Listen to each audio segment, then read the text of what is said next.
اعوذ باللہ من الشیطان الرجیم بسم اللہ الرحمن الرحیم۔ سورہ نساء کی آیتیں پڑھ رہا ہوں۔ آیت نمبر 110، آیت نمبر 111، آیت نمبر 112۔ وَمَن يَعْمَلْ سُوءًا أَوْ يَظْلِمْ نَفْسَهُ ثم يستغفر اللہ یجد اللہ غفورا رحیما۔ جو شخص کوئی برائی کرے یا اپنی جان پر ظلم کرے پھر اللہ سے استغفار کرے تو وہ اللہ کو بخشنے والا، مہربانی کرنے والا پائے گا۔ وَمَن يَكْسِبْ إِثْمًا فَإِنَّمَا يَكْسِبُهُ عَلَى نَفْسِهِ، اور جو گناہ کرتا ہے اس کا بوجھ اسی پر ہے۔ وَكَانَ اللَّهُ عَلِيمًا حَكِيمًا، اور اللہ بخوبی جاننے والا اور پوری حکمت والا ہے۔ وَمَن يَكْسِبْ خَطِيئَةً أَوْ إِثْمًا ثُمَّ يَرْمِ بِهِ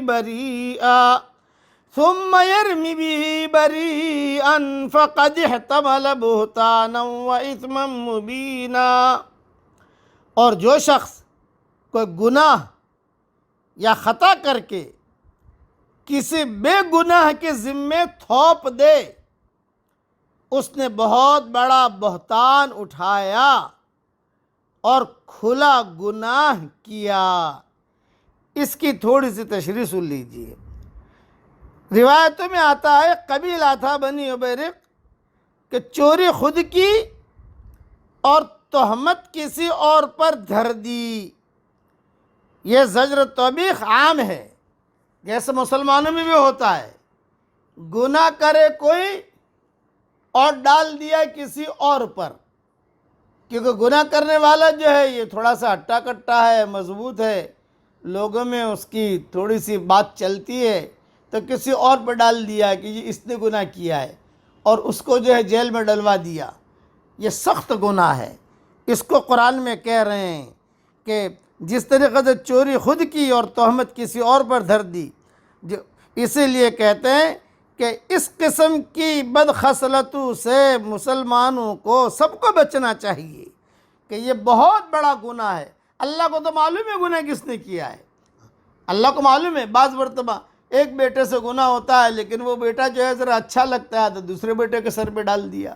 ایک پارٹنر سے گناہ ہوا لیکن اس سے تھوڑی سی دوستی ہے، بھی اس کو کیوں پھنساؤں، فلاں کو پھنسا دو نا آپ، ایسا کر کے۔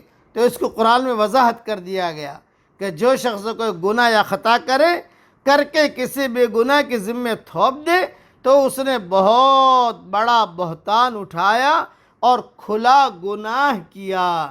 اس کی اور تفصیلیں بھی ہیں، اور اب تفصیلیں بھی ہیں۔ میری تفسیر انشاءاللہ جو آ رہی ہے اس کے اندر دیکھ لینا، لیکن اس گناہ سے ہر مسلمان کو بچنا چاہیے۔ اللہ تعالی ہم سب کی حفاظت فرمائے۔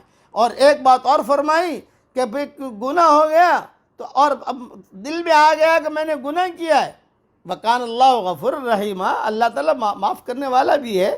اب معافی مانگ لو۔ اب پڑھ لیجئے میرے ساتھ، اللہم مغفرتک اوسع من ذنوبی ورحمتک ارجع عندی من عملی۔ اللہم مغفرتک اوسع من ذنوبی ورحمتک ارجع عندی من عملی۔ اللہم مغفرتک اوسع من ذنوبی ورحمتک ارجع عندی من عملی۔ اللہ تعالی ہم سب کے گناہوں کو معاف فرمائے اور تہمت لگانے سے بھی اللہ ہماری حفاظت فرمائے۔ آمین۔ وآخر دعوانا ان الحمد للہ رب العالمین۔